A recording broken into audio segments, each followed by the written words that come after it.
So ayan, maglalapag na naman tayo ng blessing galing kay Lord.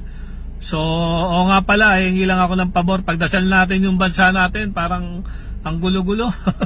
Pagulo ng pagulo. So pagdasal natin na sana mas umokay na, mahinto na yung mga bangayan na yan, yung mga hindi pagkakaunawaan. So pagdasal natin yung mga kababayan natin na mas umasenso pa yung buhay, matigil na yung mga paggawa ng kasamaan dito sa bansang Pilipinas. So ayun.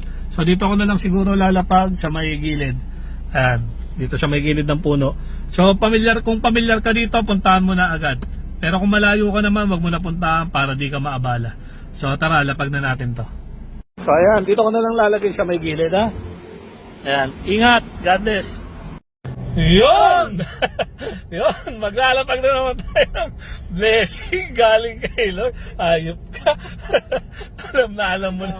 Alam mo na yung balatang ko. Ito, maglalapag na naman tayo ng blessing. So kung gaya uli ng dati, kung kayo yung unang makakapunta dito sa area na paglalapagan ko nito, kailangan mo mamili agad, ha? Kung yung ampaw ba o itong instant budget na.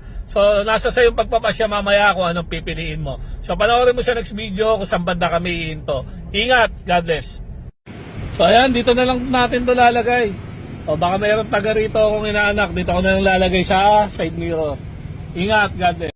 Yun, maglalapag na naman tayo ng blessing galing kay Lord. So kung malapit ka dito sa area na to na paglalapagan ko, puntahan mo na agad. Pero kung malayo ka, wag mo na puntahan para di ka maabala. So panoorin mo sa next video kung saan banda tong area na to.